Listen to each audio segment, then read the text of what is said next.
Hello बच्चों, कैसे हैं आप सब। तो पिछली वीडियो में हमने ओम्स लॉ देखा था और रेजिस्टेंस देखा था। अब देखते हैं कि इसके ऊपर क्वेश्चन कैसे पूछे जाते हैं। तो पहला क्वेश्चन हम लेते हैं, ये 2022 में आया हुआ है ओम्स लॉ से। तो इसमें लिखा है पहला स्टेट ओम्स लॉ। तो हमें इसमें ओम्स लॉ की डेफिनेशन लिखनी है, रिप्रेजेंट इट मैथमेटिकली, हमें उसका फॉर्मूला लिखना है। तो ये मैंने आपको पीछे नोट्स में लिखा रखा है, आप उससे कर सकते हैं। दूसरा क्वेश्चन में पूछा है डिफाइन 1 ओम। 1 ओम की डेफिनेशन भी मैंने पीछे लिखा रखी है, तो ये भी आप वहाँ से कर सकते हैं। क्वेश्चन थर्ड देखते हैं, यही ओम्स लॉ से न्यूमेरिकल पूछा है, तो इस न्यूमेरिकल को देखते हैं कैसे करते हैं।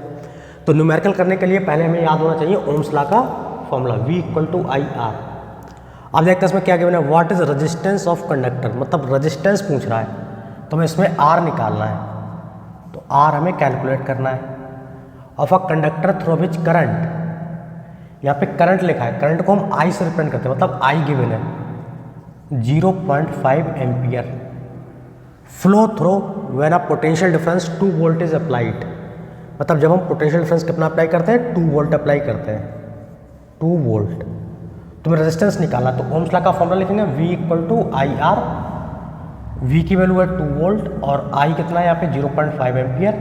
हमें R की वैल्यू निकालनी है, तो इसको इधर ले आएंगे डिवाइड में मल्टीप्लाई वाले फैक्टर को। तो R यहाँ से अगर पॉइंट हटा तो एक डिजिट है, एक डिजिट के बाद यहाँ पे एक जीरो आ जाएगा। तो देखा 5 4 या 20, तो रेजिस्टेंस हमारे पास निकल के आ जाएगा 4 ओम। तो आप देख रहे हो कि कितने सिंपल क्वेश्चन पूछे जाते हैं, ज़्यादा टफ नहीं है, बस हमें ध्यान से कंसेप्चुअली पढ़ने की ज़रूरत है और ये क्वेश्चन हमारा हो जाएगा। दूसरा क्वेश्चन देखते हैं, इसमें हमारे पास गिवन है yesterday IV graph for 3 resistance of resistance R1 R2 and R3 select correct statement. MCQ पूछा है 2024 में क्वेश्चन। देखते हैं किसको कैसे करते हैं। यहाँ पे हमें ध्यान देने की बात यह है कि जो हमने जो पढ़ते हैं ओम्स लॉ में, वो हम पढ़ते हैं कि भाई I और V, यहाँ पे V और I का ग्राफ पढ़ते हैं हम लोग। तो हम इस तरह से वहाँ पे स्टेटमेंट बनाते हैं ओम्स लॉ में, तो पढ़ते हैं कि V और I का स्लोप हमें रेजिस्टेंस देता है, हम ये पढ़ते हैं बुक्स में। लेकिन क्वेश्चन किस तरह से डिज़ाइन करा है, क्वेश्चन में क्या कहा है कि I और V चेंज कर दिया, I दे दिया बाई एक्सेस पे और V दे दिया एक्स एक्सेस पे। तो यहाँ पे थोड़ा सा फॉर्मूला चेंज होकर लगेगा। जैसे अगर हम यहाँ पे स्लोप निकालें, तो स्लोप निकालने का जैसे ये हमें क्वेश्चन यहाँ पे दे रखा है, इसका हम ग्राफ दोबारा बनाते हैं। इस तरह से हमारे पास क्वेश्चन गिवन है, ये 1 2 3 रेजिस्टेंस गिवन है, ये है R1 R2 और यहाँ दे रखा है R3। हमें बाई एक्सेस पे करंट गिवन है और एक्स एक्सेस पे यहाँ पे वोल्टेज गिवन है।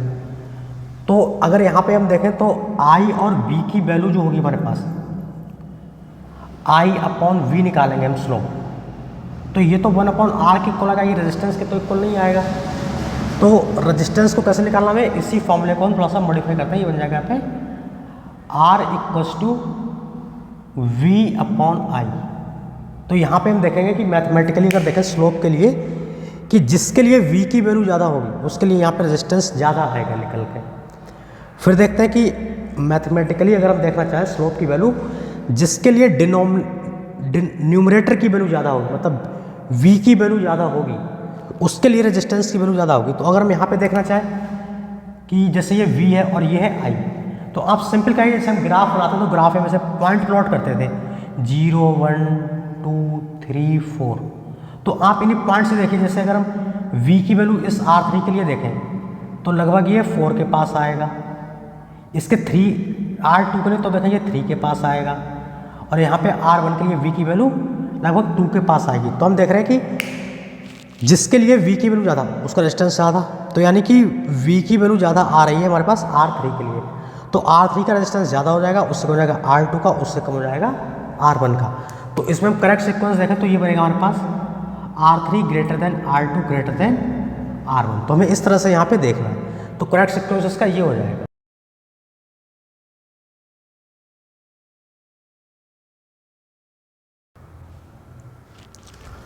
तो क्वेश्चन सेकंड के बाद देखते हैं क्वेश्चन नंबर थर्ड। तो क्वेश्चन थर्ड में हमारे पास गिवन है 3 cylindrical conductor ABC are shown along with their length and cross section. हमारे पास यहाँ पे 3 कंडक्टर गिवन है A, B और C। सिलेंड्रिकल कंडक्टर से हमें कन्फ्यूजन नहीं होना क्वेश्चन में, क्योंकि जो हमारे पास वायर होती है, जो हमारे पास सिंपल, वो सिलेंड्रिकल शेप होती है, उसको सिलेंड्रिकल शेप कहते हैं। तो उसी तरह से यहाँ पे 3 वायर गिवन है हमारे पास, उनका एरिया ऑफ क्रॉस सेक्शन और लेंथ यहाँ पे डायग्राम में दिखाया हुआ किसका कितना है। तो 3 कंडक्टर गिवन है, अलग अलग लेंथ है और अलग अलग उनका एरिया ऑफ क्रॉस सेक्शन है। आगे पढ़ते हैं, if these 3 conductor are made up of same material. तो यहाँ पे हमें ध्यान देना है मटेरियल यानी कि जिस मटेरियल से रेजिस्टेंस बने हुए हैं उनकी रजिस्टिविटी सेम है। तो हम लिख लेंगे यहाँ पे कि रजिस्टिविटी पहले कंडक्टर की, रजिस्टिविटी दूसरे कंडक्टर की और रजिस्टिविटी तीसरे कंडक्टर की, ये सारी क्या है, सेम है।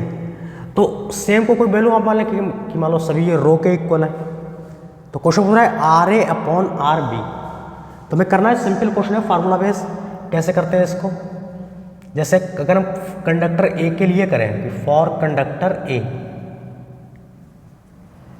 तो कंडक्टर ए के लिए अगर हम देखना चाहें तो यहाँ पे फॉर्मूला हमने पढ़ा रेजिस्टेंस का, R equals to rho L upon A. Rho resistivity, length area हो जाएगी, ए हो जाएगा यहाँ पे एरिया ऑफ क्रॉस सेक्शन। तो एक कंडक्टर की अगर हम देखें आर ए, तो रजिस्टिविटी तो सेम है रो, लेंथ है इसकी कैपिटल एल और एरिया ऑफ क्रॉस सेक्शन कितना है इसका ए। तो ये इसका ए वाले वायर का जो है रेजिस्टेंस निकल के आएगा। ऐसे ही हम कंडक्टर बी के लिए निकालें कि फॉर कंडक्टर बी, यहाँ पे देखते हैं for conductor b. Conductor b के लिए अगर हम निकालना चाहिए यही formula R equals to rho L upon a. तो आर बी, रो की जगह देखिए क्या जाएगा इसमें, रो की रजिस्टिविटी है सेम, एल यहाँ पे लेंथ कितनी गिवन है इसकी L/2 और एरिया ऑफ क्रॉस सेक्शन कितना है यहाँ पे 2a। तो अगर इसका रेजिस्टेंस देखें आर बी, तो ये कैसे होगा, देखो ये फ्रैक्शन गिवन है यहाँ पे एल रो एल अपॉन में 2, और अपॉन में जब फ्रैक्शन आता है तो उसको रेसिप्रोकल करके मल्टीप्लाई करते हैं ताकि गलत ना हो। तो ये हमारे पास निकल गया रो 1 अपॉन 1, यहाँ पे एल आएगा 2 टू जा 4a, ये रेजिस्टेंस हो जाएगा आर बी का। तीसरा हम निकालते हैं R C for conductor C, for conductor C. C conductor के लिए देखते हैं यहाँ पे, इसके लिए यहाँ पे आर सी अगर हम निकालना चाहिए हो जाएगा रो, लेंथ कितनी है इसकी L/2 और इसका जो एरिया ऑफ क्रॉस सेक्शन वो है A/2। अगर यहाँ पे हम देखें तो आर सी रो, वही फ्रैक्शन के अपॉन में जब भी फ्रैक्शन आएगा तो हम डिनोमिनेटर वाले फ्रैक्शन का रेसिप्रोकल करके मल्टीप्लाई करते हैं 2/a। ये 2 से 2 कैंसिल हो जाएगा, ये R c equals to rho L upon a हो जाएगा। अब हमसे जो भी पूछ रहा है हमने तीनों कंडक्टर्स का रेजिस्टेंस निकाल लिया, R equals to rho L upon A formula लगा के। हमसे पूछ रहा है कि R A upon R B की वैल्यू बताइए। तो पहला हम लिखेंगे R A upon R B.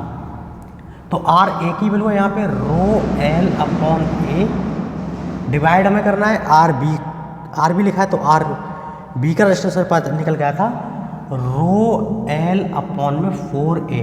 फिर वही कि फ्रैक्शन के अपॉन में फ्रैक्शन तो ऊपर वाला फ्रैक्शन सेम लिखेंगे हम, और जो डिनोमिनेटर में फ्रैक्शन है इसका रेसिप्रोकल करके मल्टीप्लाई करते हैं, देखा रो एल से रो एल करेंगे, ए से ए कैंसिल हो जाएगा। तो R A upon R B की वैल्यू हो जाएगी यहाँ पे 4। इसी तरह से सेकंड देखते हैं, R A upon R C पूछ रहा है, तो आर ए अपॉन में आर सी, आर ए हमारे पास कितना निकल के गया रो एल अपॉन ए,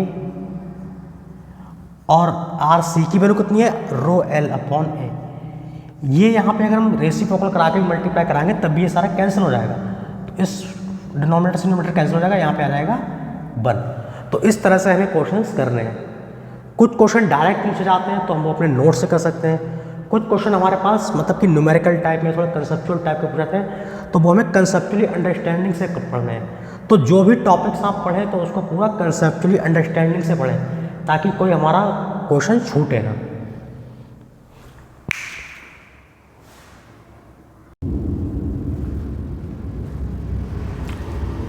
तो क्वेश्चन 3 के बाद हम देखते हैं क्वेश्चन नंबर 4। इस टाइप के भी क्वेश्चन आपके बोर्ड एग्जाम में पूछे जाते हैं तो उसको हमें कैसे करना देखते हैं।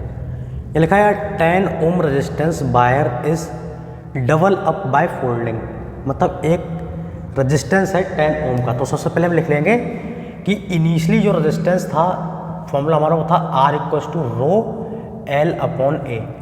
मान लेंगे कि कोई कंडक्टर था जिसका रेजिस्टेंस आर यानी कि 10 ओम था और जिसकी रेजिस्टिविटी रो और लेंथ एल और area of cross section A था। इसको डाल देंगे क्वेश्चन 1। फिर देखते हैं जो भी रेजिस्टेंस हमारे पास गिवन है उसको हम लिखेंगे कि R इक्वल्स टू 10 दे रखा है। इनिशियली रेजिस्टिविटी रो, लेंथ एल और area of cross section A था। मान लीजिए जैसे ये कंडक्टर था पहले, ये इनिशियली में था इस तरह से, इनिशियली ये था हमारे पास।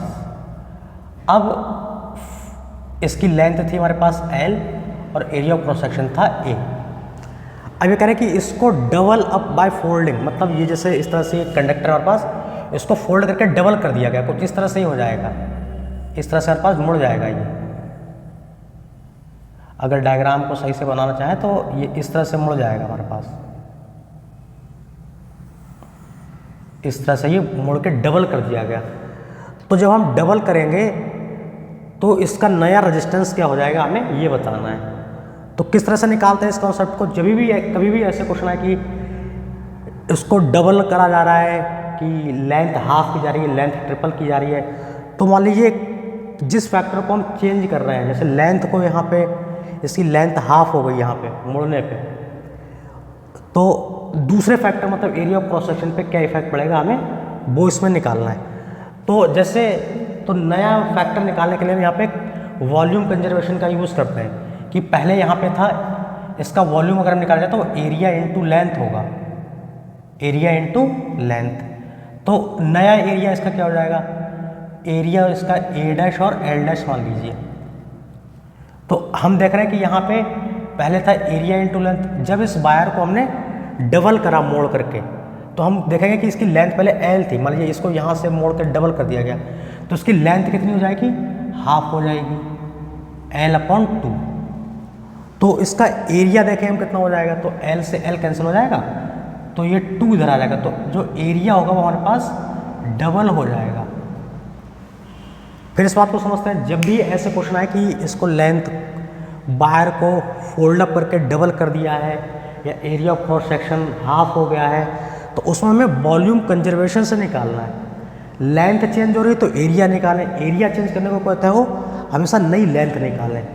अब ये फॉर्मूला वॉल्यूम कैसे बन जाता है, तो हम मैथ में पढ़ते हैं कि जैसे हमारे पास πr² एरिया का फॉर्मूला होता है, अगर हम उसमें हाइट की मल्टीप्लाई करते हैं तो पढ़ते हैं कि ये वॉल्यूम ऑफ सिलेंडर बन जाता है। तो अगर हम किसी भी एरिया में अगर किसी एक लेंथ से मल्टीप्लाई कर देते हैं तो हमारे पास वो वॉल्यूम का फॉर्मूला बन जाता है। इसी तरह से क्यूब में देखते हैं length into breadth, area of rectangle. इसी में अगर एक लेंथ हम हाइट की और मल्टीप्लाई कर देते हैं तो हमारे पास एरिया इंटू हाइट जो है ये वॉल्यूम बन जाता है। इसी तरह से यहाँ पे एरिया और लेंथ भी ना तो हमारे पास क्या बन जाता है, वॉल्यूम बन जाता है। किसी भी मटेरियल को हम कितना भी डबल कर दें, फोल्ड अप कर दें, उसका जो वॉल्यूम रहता है वो हमेशा कंजर्व रहता है। तो उसी कॉन्सेप्ट को हम यहाँ पे यूज़ करके ये निकालते हैं। देखते हैं तो कैसे करके किया जाता है क्वेश्चन। अब हम अगर इसका नया रेजिस्टेंस लिखना चाहें तो कितना हो जाएगा, R dash equals to rho L dash नई लेंथ नया एरिया A डैश, तो R dash rho L dash यहाँ पे लेंथ जो है हमारे पास वो L/2 हो गई है पहले की, और A डैश यानी कि एरिया जो है वो पहले से डबल हो गया निकल के। इसको अगर हम करें तो ये रो हो जाएगा, यहाँ पे रेसिप्रोकल में मल्टीप्लाई करें तो हो जाएगा L/4A। अगर इस 1/4 को हम बाहर लिखना चाहें तो ये रो L/A हो जाएगा।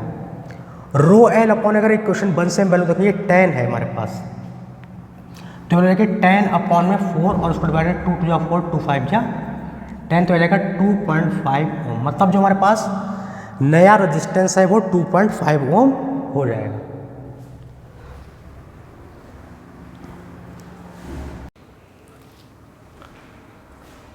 तो क्वेश्चन के बाद हम देखते हैं अपना नेक्स्ट टॉपिक रेजिस्टिविटी।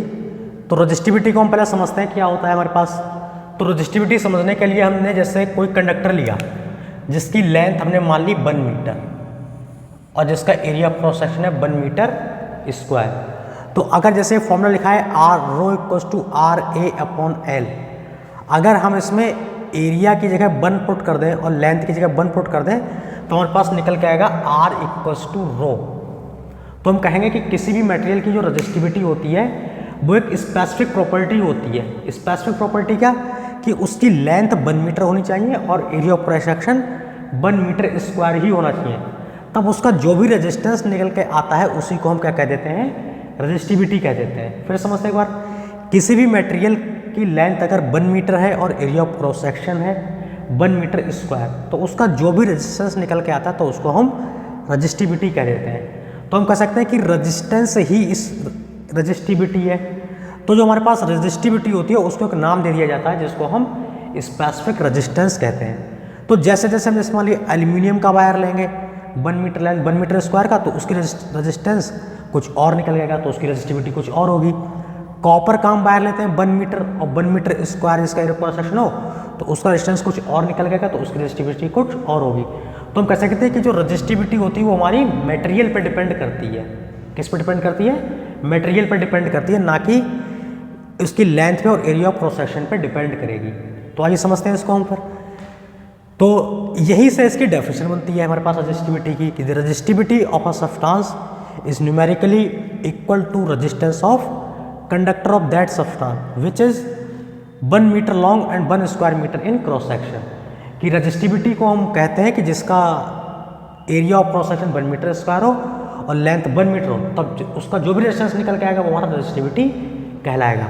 तो रेजिस्टिविटी का हमें फॉर्मूला याद रखना है, मान लो न्यूमेरिकल में अगर यूज़ करना है कि तो are row equals to RA/L। इस तरह से हमें ये फॉर्मूला याद है। कभी कभी MCQ में भी पूछा जाता है कि रेजिस्टिविटी का फॉर्मूला क्या होता है, तो हमें ये फॉर्मूला याद होना चाहिए। अगर इस तरह से MCQ पूछे कि the resistivity of a material whose length is 1 metre and area of cross section 1 metre, तो हमें ध्यान रखना है कि वो निकल के आएगा इस पर R इक्वल्स टू रो। तो क्वेश्चन को बहुत केयरफुली पढ़ के करना है हमें, थ्योरेटिकल क्वेश्चन भी, क्योंकि थ्योरेटिकल क्वेश्चंस भी डायरेक्ट नहीं आते हैं, कंसेप्चुअली पूछा जाएगा। तो कंसेप्चुअली ऐसे ही पूछा जाएगा कि the resistivity of a material whose length is 1 metre and area of cross section 1 metre square. तो उस केस में हमें ध्यान रखना है कि हमें उसमें ये फॉर्मूला नहीं लगाएंगे, टिक करेंगे कि R इक्वल्स टू RA/L। अब वहाँ पे एरिया उसने कह दिया कि 1 मीटर स्क्वायर है और लेंथ 1 मीटर है, तो यहाँ पे जो हमारा रेजिस्टेंस निकल के आएगा वो रेजिस्टिविटी के इक्वल निकल के आएगा। इसका बाद हम ये समझते हैं कि resistivity also known as specific resistance, कि हम रेजिस्टिविटी को ही स्पेसिफिक रेजिस्टेंस कहते हैं। ऐसा यूनिट देखें इसका क्या होता है, ऐसा unit of resistivity is ohm metre. तो जो हमारे पास रेजिस्टिविटी होती है उसकी ऐसा यूनिट ओम मीटर होती है, उसको सिंबल ओम और एम से रिप्रेजेंट करते हैं। इसके बाद वही पॉइंट कि resistivity of a substance does not depend on length और थिकनेस, कि लेंथ और थिकनेस पे डिपेंड नहीं करेगी। लेंथ मीन्स यानी कि L और थिकनेस का तब एरिया ऑफ क्रॉस सेक्शन, ये मैं यहाँ पे समझना है कि ये इस पर डिपेंड नहीं करेगी। तो डिपेंड किस पे करेगी वो समझते हैं कि it depend on nature of material and temperature. अभी मैंने समझा आपको कि जैसे जैसे मटेरियल बनने वाले एल्यूमिनियम लिया, कॉपर लिया या कोई और मटेरियल लेते हैं, तो उनकी रेजिस्टिविटी उस मटेरियल पर डिपेंड करती है। और दूसरा फैक्ट होता है टेम्परेचर, हमारी जो रेजिस्टिविटी होती है वो टेम्परेचर पर भी डिपेंड करती है। तो हमें ध्यान रखना है दोनों चीज़ें, एक मैंने रेजिस्टेंस पढ़ा था कि रेजिस्टेंस किस किस पर डिपेंड करता है, और दूसरा में ध्यान रखना है कि रेजिस्टिविटी किन किन फैक्टर्स पर डिपेंड करती है। रेजिस्टेंस हमारा length, area of cross section और टेम्परेचर सभी पे डिपेंड कर रहा था, लेकिन रेजिस्टिविटी हमारी length, area of cross section पर डिपेंड नहीं कर रही है, ये केवल नेचर ऑफ मटेरियल और टेम्परेचर पर डिपेंड कर रही है। इसके बाद हम देखते हैं, जैसे यहाँ पे मैंने मेटल्स की रेजिस्टिविटी लिख रखी है, सिल्वर, कॉपर, एल्यूमिनियम। तो हम देखें कि ये जैसे 10⁻⁻8 का तो फैक्टर्स हमें कॉमन है, तो देखेंगे हम सिल्वर की जो रेजिस्टिविटी है वो बहुत कम है, कॉपर की रेजिस्टिविटी ज़्यादा है उससे, एल्यूमिनियम की थोड़ी उससे ज़्यादा है। तो सिल्वर जो होता है ये सबसे बेस्ट कंडक्टर माना जाता है, क्योंकि इसकी रेजिस्टिविटी कम होगी, तो रेजिस्टिविटी कम होने से इसका रेजिस्टेंस भी कम हो जाएगा हमारे पास। तो हम कहेंगे कि silver is the best conductor of electricity. लेकिन सिल्वर काफ़ी कॉस्टली होता है, तो इसको हम मतलब कि इलेक्ट्रिसिटी के पर्पस में यूज़ करते नहीं हैं। कंपेरेबल कॉपर और एल्यूमिनियम को यूज़ कर लेते हैं, क्योंकि कॉपर और एल्यूमिनियम इतने कॉस्टली नहीं होते, तो इसको हम इलेक्ट्रिकल वायर्स बनाने में यूज़ करते हैं। दूसरा देखते हैं ये एलॉय। एलॉय की रेजिस्टिविटी बहुत ज़्यादा है, देखिए 44, 49, 110। ये मैग्नेट है, ये हमारे पास एलॉय होते हैं, इनकी रेजिस्टिविटी बहुत ज़्यादा होता है। तो इसके बेस पे कैसे क्वेश्चंस पूछे जाते हैं रेजिस्टिविटी में, हम वो देखते हैं, थ्योरेटिकल क्वेश्चंस। जैसे Y copper and aluminium wire for transmission of electricity, कि कॉपर और एल्यूमिनियम के वायर जो होते हैं वो इलेक्ट्रिसिटी ट्रांसमिशन के लिए क्यों बनाए जाते हैं। तो हमें ध्यान रखना है वही कि जो कॉपर और एल्यूमिनियम होते हैं इनकी रेजिस्टिविटी बहुत लो होती है, तो हमें वही रीज़न लिखना है। Because of copper and aluminium है very low resistivity, they are use for making transmission of electricity. Question 2 देखते हैं। Heating element of electrical appliances, जो हमारे पास हीटिंग एलिमेंट होते हैं जैसे हीटर है, गीज और इलेक्ट्रिक गीज़र होता है, टोस्टर होता है, वो सारे हमारे पास एलॉय के बनाए जाते हैं। एलॉय के क्यों बनाए जाते हैं, प्योर मेटल के क्यों नहीं बनाए जाते हैं, तो हमें ये क्वेश्चन पूछा जाता है। तो हमें पता है कि एलॉय की जो रजिस्टिविटी होती है वो बहुत ज़्यादा होती है। रजिस्टिविटी ज़्यादा होगी तो उसका रजिस्टेंस भी ज़्यादा हो जाएगा।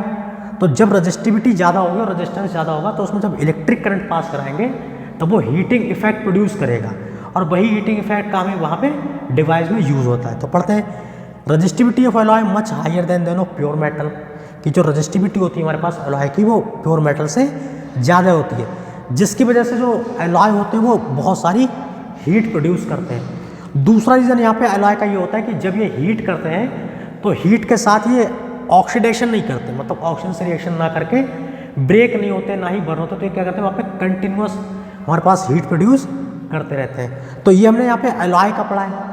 अब कभी कभी क्वेश्चन में एलॉय ना कह के कोई पर्टिकुलर मटेरियल दे देगा, कि जैसे यहाँ पे ये मैग्नेट है, कॉन्स्टोनेंट है, नाइक्रोम है, तो ये नाइक्रोम का एग्जाम्पल देके बहुत पूछा गया है। कैसे पूछा जाता है क्वेश्चन, कि nichrome alloy is used for making heating appliances such as electric iron, toaster, room heaters. तो इसमें भी हमें वही कि भाई नाइक्रोम है, एलॉय है, तो इसको हम हीटिंग डिवाइस बनाने में यूज़ करते हैं। तो सेम आंसर हमें जो यहाँ पे लिखा है वही हमें इस क्वेश्चन में लिख देना है। तो जैसे जैसे मैंने यहाँ पे नोट्स लिखे हैं आप लोग भी वैसे ही नोट्स बनाएं और इनको पढ़ें। अब आप देखें कि किस तरह से यही क्वेश्चंस कंसेप्चुअली पूछे जाते हैं।